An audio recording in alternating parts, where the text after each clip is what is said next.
Okay. Let me introduce you to my grandmother, Evelyn Mary Grandboys Ferris Morgan. Yes, that's a lot. Okay, Evelyn, how are you? I am fine. And how are you? Fine. Good. Let's start off at the very beginning. Okay. Where were you born? I was born in Kalamazoo, Michigan, Bronson Hospital, September 27th, 1912. Who are your parents? My parents was U.G. Grandboys, who owned the gum company in Kalamazoo, Michigan here. My mother was Mavie Martin Grandboys, and she lived on the old Mount Everest Cemetery, in which I was born. Okay, let's move on. Where was your first school? My first school was Vine Street School. And then I went to Central High School, and then to Kalamazoo College, and then to Mars Business College. Mars, where's that? Mars was in the old First Federal Bank building. It's where they are now, where the First Federal Bank is. The school was upstairs. That was Mars Business College. And is that where you graduated? Well, that's a 2-year course. Okay, as you are a very successful businesswoman. I am? Yes. Oh. What was your first business you started? Well, let's see, this would be practically in 1947 on Portage Road in the old Cobb farmhouse, which used to be the Kearney Estate. Years ago, my first husband and I, Lyle Ferris, started what we call a charcoal chicken, which was the same thing that another friend of ours did up in Traverse City. So they got together, and it was a chicken place, so it was all broiled chicken, what have you. We opened up there February 1st, 1947. We were in that business until July of the same year, when the chef, we found out, was stealing everything from us, and we went broke. So we closed. Then, in those days, you couldn't get a license until you had a bottle club license. So we got a bottle club license and opened up that year, let's see, what year was that? In the same year, in 1948, of New Year's, with a buffet dinner, and it was called a bottle club, and we charged $5 for membership to get in the club, and we had a big buffet dinner that night. And that started the bottle club. Then, after 2 years, which was 4 years, I guess it was, in 1952, we got our regular license, Beacon Club license, to pour. Okay, what year did you get married? Who did you get married in what year? Well, we were married to your mother's dad, which would be Lyle Ferris, September 4th, 1937. First time. And then you started what is now called the Beacon Club. No, we already had that Beacon Club when he died. See, he passed away in 1958. So he and I ran Beacon Club. How did you start the Beacon Club, from the Bottle Club? From the Bottle Club, that's right. We had to be a Bottle Club first, and then we'll get our license, and that was called the Beacon Club as soon as because it was named after the airport, because the beacon lights were over there. Would you know when you started the Beacon Club that it would be such a successful business No. now in the 1980s? No, we didn't know that. All we wanted to do was serve good food and have a lot of fun, and that's what we did. Some of the recipes were our mother's and Lyle's mother's and our friends, and we cooked the old-fashioned way, and it was very successful. We had a lot of... What was your secret to the blue cheese? Secret to the blue cheese dressing, you mean? Blue cheese dressing? Well, the secret to that dressing was that we had a little woman that came out to help us cook on that New Year's Eve that we opened up. And she had this recipe, so she wanted to know if Mr. Ferris would like it. And she'd serve it that night, and he could have the recipe to serve the other people, you know, as we opened up. And so everybody loved it so that we just started it. And we'd buy cheese and great big bricks about that big, the bricks were, and then chop up. I never give the recipe out, so I'm not going to give it now. Later on, about, 8, 9 years after you started the baking club, your husband died. Died in 1958. You want to tell us a little bit about that? Well, he had heart attacks before, but he was perfectly all right. When he left for Florida with a friend of his, it was just before Thanksgiving, and he left for Florida and said, I'll be home to carve the turkey. And at that time we were living on Dutton Street, and your mother was 12 years old, and your aunt was 12, which they are twins, and Judy was 16. And next thing I knew, he just never came back. He died of a very quick heart attack in Florida. And so we had his funeral. I was thrown into running a club. So I had first thing I did, it was around Christmas time, you know, right when we opened up for Christmas after the funeral. And so I run it by myself with the help of the board of the big club. You ran into a couple of son-in-laws. What do you mean? Your kids got married, and Yes. what did you think about your son-in-laws? What did I think about? Well, you mean the one that married your mother? Let's David? start off with that. All Sure. right. Okay. David Snow. I thought he was very nice. And he first met your mother through this friend of my husband, who was Lowell Mooney. We haven't come to him yet, but he's my second husband. We met David Snow and his twin brother, who was Dave Snow. Dave and Dick, Dick Snow. So we met and used to come out to Indian Lake. And that's how we met that son-in-law. After the death of your first husband, you met Finney Grandboys. Not Finney Grandboys. Finney Money. Yeah, that's right. I met Finn. His name was Lowell Finney Money, and everybody called him Finn. And he was president of Sergeant's Fuel Oil Company. We met him, and then we were married. But 3 years after my husband died, we were married, and that's how I met. What's his name? Snow. Herb Snow. Which is my dad's father, which is my grandfather. That's right. On that side. Okay, your kids are very strange type, My kids are a strange type. which are assumed by you too. That's right. Can you tell our audience here what these things are? Yes, I'd be glad to. Can you get them up a little bit closer? These are what you call guppy earrings. And they are a little bowl, a little fish bowl. And here is water in them. And I do not have any fish in them tonight because it's too cold outdoors. They would freeze. But I wear them in the summertime. And I have fish all floating in my ears. Then my husband loved me so much, he gave me my 2-carat ring, if you can get into that. And then he also bought me down in a bowling tournament this nice dog. His name is Dog Be Gone. And he's a nice little dog that runs around, doesn't eat much, walks around. He's a real nice dog. And I imagine that's where these girls and everybody gets this funny stuff. I don't know. I've been that way all my life. And I don't. That's a nice stuffed fish up there. Where did Well, you... this one here, well, we caught this one. I don't know if the other one got away, or I would have had 2 up there. But this was caught in Lake Michigan. So I just had it stuffed, put it into a hat. So I thought my fish earrings and my fish hat would be very nice together. But how do you like it? Does it look all right? Mhm. Okay.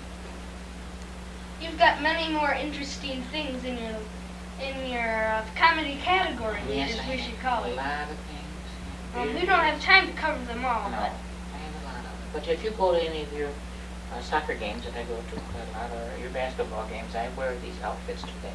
And I imagine your friends will vouch for you too, that I do wear them at those games. let's move on. Okay. You've had many things happen to you in your life. You said you lived at a lake with your kids and your husband. What was that lake called? Indian Lake, near Vicksburg. Did you go there every summer? Yeah, went there every summer. I think those twins were about 6 years old when we first started going there with my first husband. And then Royal dying so young and everything. Then I met Finn. We decided we'd still go out there, and Finn liked the lake too. So we still kept going out there, taught water skis and boats and things. Met very wonderful friends out there. In fact, they're still our friends. Is it true that the twins used to try to surf on an ironing board? Yes, that's right. My first husband made it was a small ironing board, an actual ironing board, and he took off the what do you call it, the foot of it, you know, and everything. Put roping up in the top of it, and covered it so you could stand up with canvas. And that was our first, in fact, it was the first surfboard on Indian Lake, because Indian Lake was known for sailboats. You never saw hardly any other kind of motorboat on that lake when we first went out there. All you saw was sailboats, and they had sailboats every Sunday, all the races and everything. And so then we got that, and then pretty soon as the younger generation started coming out, there were more what we would call water skiing boats going out in the lake. And finally the sailboats went off the lake and the water skiing boats came along. And then we began to get water skis and, you know, things like that. Skiing. Let's move on to the more recent days. You have what? Let's see, 7 grandchildren. 13 grandchildren, including Finn's. Oh yes, 7 13. of my own and the rest of her Finn's. And 9 great-grandchildren. It's quite a lot. Yeah, it's quite a bunch. Do you have any brothers or sisters? Yes. I have 1 sister and 1 brother. My brother died 3-4 years ago. Lived in New York. In fact, he lived in New Canaan, Connecticut. And my sister lives here in Kalamazoo.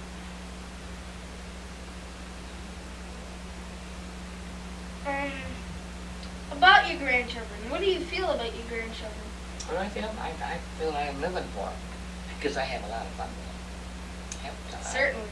Yep. We get together at Christmas time, at birthdays and holidays. I just have a wonderful time. Do you see all your grandchildren quite often? Yeah. So not as much as we can get together, get around with everybody. Every Christmas we used to have the whole gang here, all of the Moonies, which used to be Finn's grandchildren too. We always had every Christmas Eve. We used to get a great big roast beef dinner and have it in the basement with a Christmas tree. And the next day I had another 14 upstairs with a turkey dinner. And had all that with the rest of the family. So we always had a lot of promotion. You recently had your 25th wedding anniversary with Lowell Finn Mooney. You want to tell us about that? Oh, we had a wonderful time. And so he was on a walker, but that didn't make any difference to him. We just had our 25th wedding anniversary and went over to the Beacon Club I used to own. And they had, see how many people were there? Can you remember? 25 or 30 people over there for a lovely dinner and evening. Had loads of fun. About a year and a half ago, you received your first pet for this house. That's right, a year ago.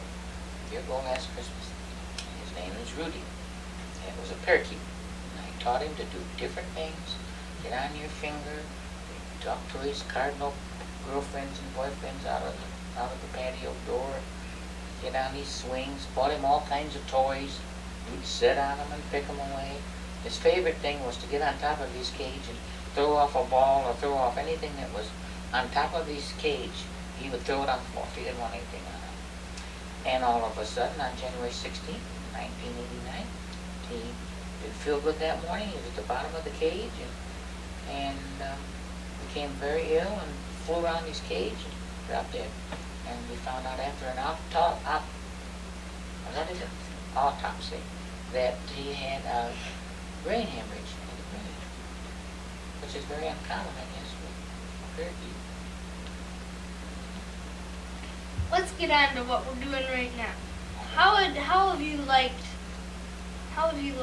doing helping me with this biography for my class? I think it's fun. Yeah, wow, I think it's very nice. I'm glad to help you. After all, I took care of you when you were just a tiny little kid, you know, for a long time. So you really seem just about like my own, but of course I'm a lot older, you know. Didn't have anybody that young nowadays, but anything I can do to help my grandchildren or anybody else, I'm glad to do.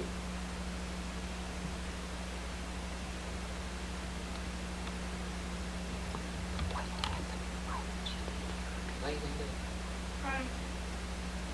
I don't actually recall why you took care of me. Could you refrain on that for me? Why I do what? Why you took care of me? Why I took care of you? Because your mother was very ill. She had embolism of the brain and when you were born. And so she had to be sent to Canada for a brain operation. And you were only just a little tiny boy, just not, I think, 10 days old.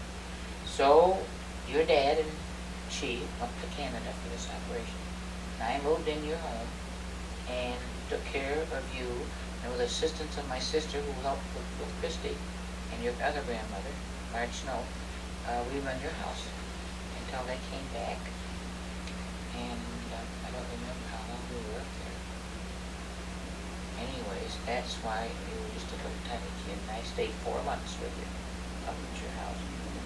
Oh, the nurses were real good to me that your mother, Jean, used to work with. They would come at night and stay and let me get a little sleep. And then in the daytime I'd get up and take care of you.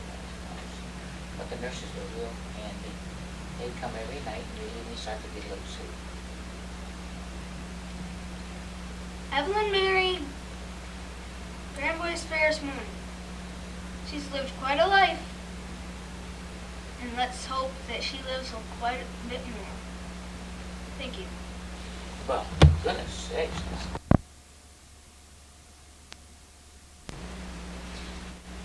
Hi, my name is Kristen, and this is my grandfather, Lowell F. Mooney. And we're doing an interview on the Depression of the 1930s through 1940s, those years. And I'm just going to ask him a few questions. Okay, the first question is, when were you born and whereabouts did you grow up? I was born in July of 1908. I grew up in Kalamazoo, mostly in the Millwood area. Lived on Pomeroy Avenue until I was married. Oh, okay. About how old were you during the Depression? 21. 21. Okay. What were you doing during that time, and how much did you get paid? I was driving an oil truck and selling and delivering fuel oil to houses and small factories. And working on salary 6 days a week. I got $35 a week. Oh, so was that a pretty good? That was fairly reasonable, good pay, yes. Okay.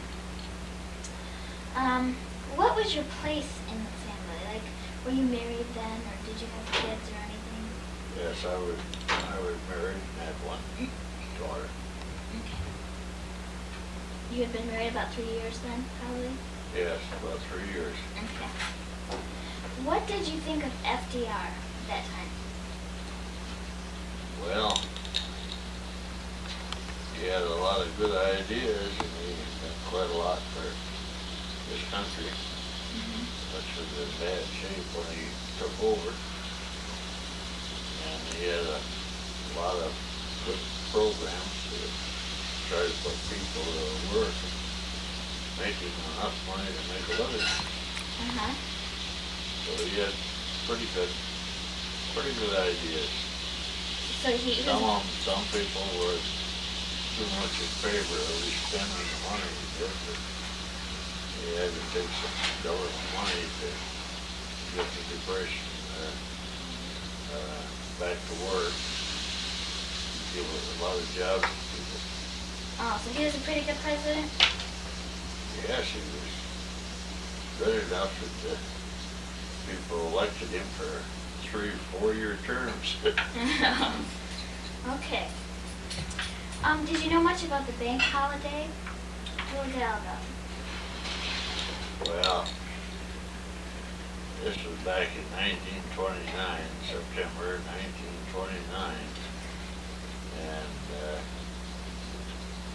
people at that time didn't have their money insured in the bank like they do today, so everybody was afraid they'd lose what money they had in the bank, so they all tried to get down and draw it out.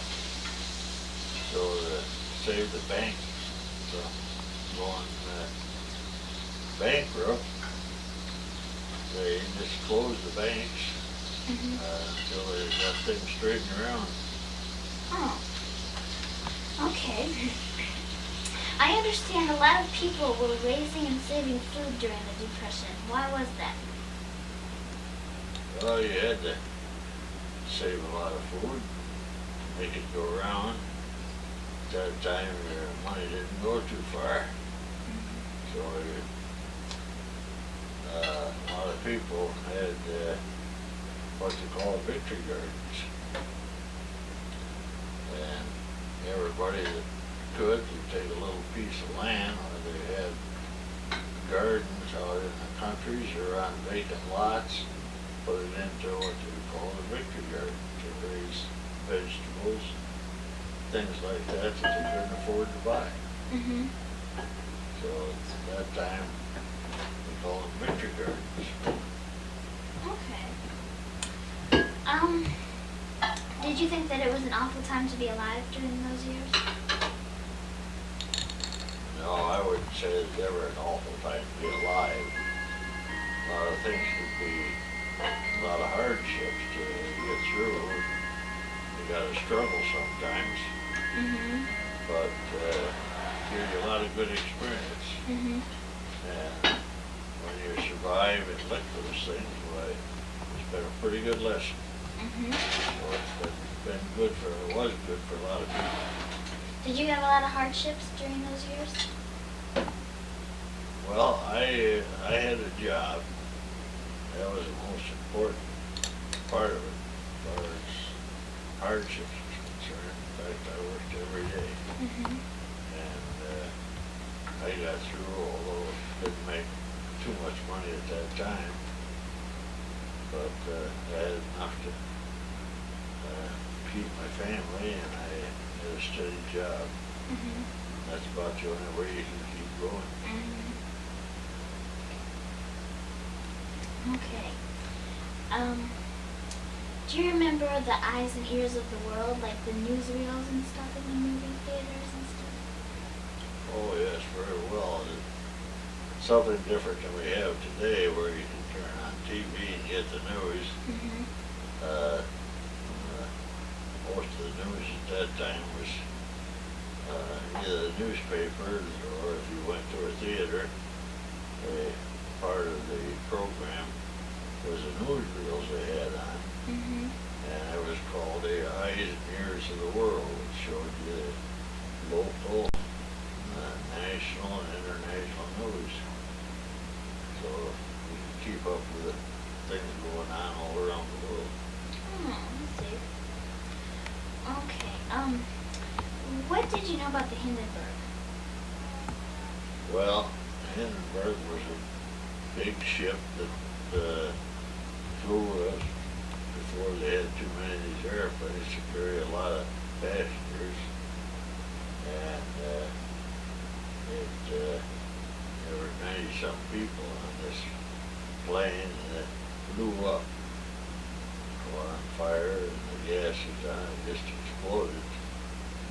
And there was around 35 people who lost their lives, and it was quite a news story at that time, because the number of people they had on there was quite a lot of people to be flying in the air at that time. Mm-hmm.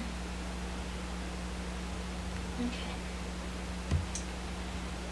Did the name Hitler have a lot of attention? Did a lot of people think of it a bit back then?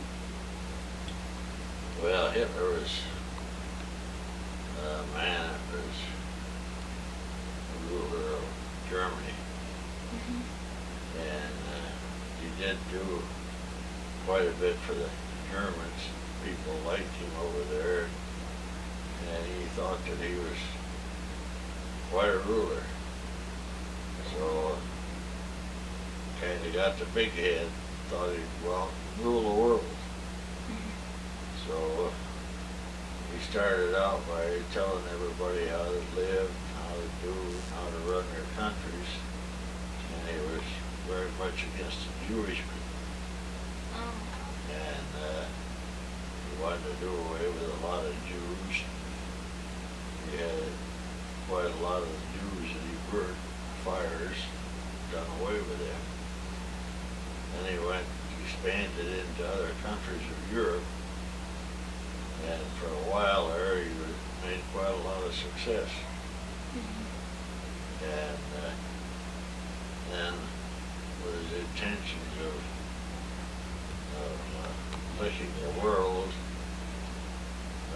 countries like Britain, England, and the United States joined together to fight him, and they finally conquered him in the war. So, been quite a discussion on what happened to him. Nobody seems to know whether he killed himself or just what happened. He wanted to be a man to rule the whole world, and he just got too big. Mm-hmm. So finally he was destroyed. Sounds like a very exciting time in your life, huh?